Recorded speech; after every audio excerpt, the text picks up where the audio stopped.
So look at section 6.4, inverting a 2 by 2 matrix. Okay, so in order to undo multiplication, which in normal calculations means dividing, we cannot do it like this in matrix arithmetic. So what we need to do is find out what the inverse matrix is. So the section 6.4, finding an inverse of a 2 by 2 matrix. So first of all, a little bit on notation. So the inverse of a matrix M is denoted by n with -1 at the top right corner, as if it's a power. It's not a power, but it's just an inverse. The same way, and you've got on the calculator tan inverse and sine inverse, cos inverse instead of arc sine, arc cos, arc tan. So an inverse matrix only exists if this matrix is non-singular, and the reason for it becomes very, very obvious in a minute. So if you've got a matrix M and you multiply it by its inverse, you should be getting the identity matrix, but also the other way around is true, so it doesn't matter which way around you multiply. In fact, M is an inverse of M with -1. They are inverses of each other. Okay, so as soon as you get identity matrix when multiplying two matrices, you know that they are inverses of each other. Okay, so here is just how to do it. So you've got a matrix A, B, C, D. Then the inverse, first of all, you need to calculate determinant, and then you will be dividing the matrix by that determinant. So you could just write in front of the matrix 1 over det M. And then here, this is important. So the first main diagonal, from the top left corner, you switch those entries. From D goes on the top, A goes on the bottom. And then the other two entries stay as they are, but change the sign to opposite. Okay, so you just need to memorize it. You've got to practice, and it's quite easy to remember. So we're going to find out whether these matrices in example 14 are singular. So they are singular if det is equal to 0. Singular meaning you won't have an inverse, his brother. So det A, so diagonally it's 3 times 1, so it's 3 minus -1 times 2, so -2. So it's going to be 3 plus 2, which is 5. That is not equal to 0, so it's non-singular. So if you carried on, you could find the inverse of that matrix. Det B, it's going to be 2 times 1, which is 2, minus 2 times 1, which is 2. So this is 0. So this matrix does not have an inverse, it's singular. C, det C is going to be 1 times 0, which is 0, minus 2 times 3, which is 6. So it's -6. This is not equal to 0. So it's non-singular, meaning it will have an inverse. Okay, moving on to example 15. Before we do that, let's have a look at a very, very important result which example 15 proves. Okay, this is really common sense. Okay.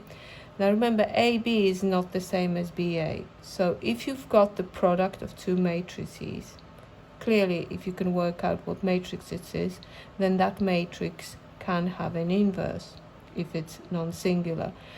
So another way of arriving at the inverse of a product is by multiplying the individual inverses in this order. So B minus 1, A minus 1. When you do transformations, it will become a little bit easier, because AB with transformation tells you B is done first and then it's followed by A. So when you are undoing something, you need to undo A first and then follow it by undoing B. So this is a very important result. Okay. how do you prove it? Well, to prove that PQ, so you could have used AB, but the example uses new letters. PQ, the inverse of PQ is the product of the inverses in the reverse order. So if we allow C, a matrix C, be equal to PQ, then obviously the inverse of C will be the inverse of the product. You need to surround it with brackets. Okay, so what we've got to find now is to let's over here starting with C equals PQ. Okay, now because multiplication is not commutative, so it matters which way around you multiply, here we are going to undo that PQ very slowly. So the first thing you're going to do is multiply. I'm going to multiply it by Q minus 1. Now the only way you're going to multiply it by Q minus 1 if you multiply it on the right hand side. So on the right hand side of PQ, I'm going to multiply it by PQ minus 1. That means on the left hand side I also need to, for that to be still equal to each other, multiply it by Q minus 1 from the right. Now remember from earlier on when we talked just the previous page, that is equal to an identity matrix. Okay, so this product is I. So you've got CQ minus 1 is equal to PI. But remember what we said about identity matrix leaves the matrix unchanged. So when I multiply P by I, I'll be left with P. It's like 1 in multiplication. And now I'm going to multiply, get rid of that P, and multiply it by the inverse of P. Again, I'm going to do it from the right. Okay, let me just do it over here. So I'm going to get P minus 1. And on this side, I also have C, Q minus 1, P minus 1. Now, the similar results to this one. Any two matrices, if you multiply them and they are inverses of each other, this result is equal to I. So we've got C, Q minus 1, P minus 1 is equal to I. There you go. But when do we get the answer of I? When the matrix that you have, which is C, is multiplied by its inverse. So because we know the following is true, so we could do as, then you could see clearly that this part must be equal to the inverse.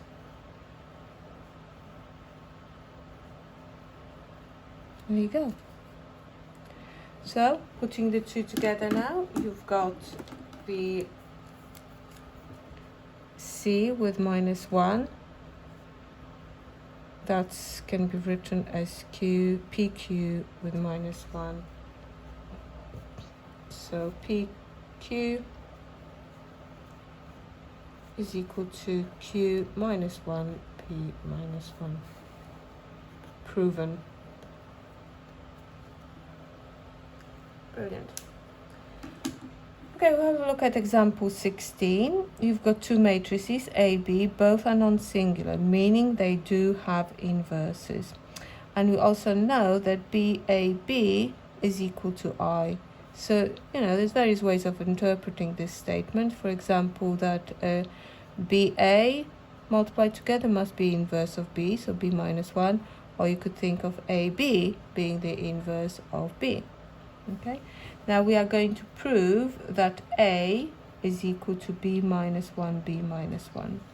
So let's start with what we have given. And the approach here is exactly the same as in the proof before. We are going to undo this multiplication, but clearly we can't divide by B. We need to apply the inverses, but the order matters.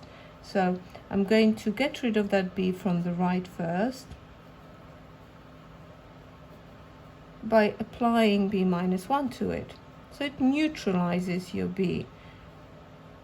But I have to do the same to the right hand side. So here this is equal to I. So I've got b a I is equal to, now I b minus 1 is just b minus 1, because multiplying it by I leaves the result unchanged. Okay, so we're going to, again, multiplying this side by I means that we've got BA left. BA left means now that we could just do one more thing, is get rid of that B. So we're going to multiply this product by B minus 1 from the left, because B minus 1 needs to touch B in order to neutralize it, if you like. So I need to put B minus 1 also from the left, not that you can distinguish which one is which. Now this is going to be I. So you've got IA is equal to B minus 1, B minus 1. So our A is equal to B minus 1, B minus 1, proven.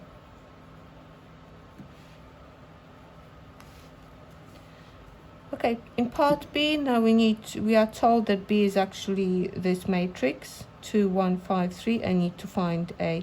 So I can just straight away use this result here. So let's find what B minus 1 is. So we need to find det of B first. So it's going to be 2 times 3, which is 6, minus 5 times 1, which is 5. So that is equal to 1. So the inverse B minus 1 is 1 over 1, because it's 1 over det. Okay, and then you've got these two entries. First diagonal, need to swap the entries. So 3 goes there, 2 goes there, and these two stay as they are, but you change the signs to opposite. You need to memorize how to do it. Okay, so now we need to do B minus 1 times B minus 1. I will do it on a separate piece of paper.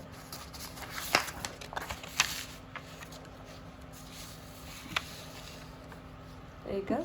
So you've got B minus 1 times B minus 1 is going to be 1 over 1 is just 1. So it's 3 minus 1 minus 5, 2. And multiply it by 3 minus 1 minus 5, 2. Okay, so remember how we multiplied it. These two need to be times together. So it's 3 times 3, which is 9, minus 5 times minus 1, which is 5. So it's add 5 because it's positive. The bottom entry is going to be 3 times minus 1, so it's minus 3. 2 times minus 1, which is minus 2. Next one is minus 5 times 3 is minus 15 plus 25. And then you've got 5 plus 4. Okay, so it's 14 minus 5, 10, and 9. This is our matrix A. Okay, I need to correct it. It was made a mistake here. Minus 15 minus 10 here,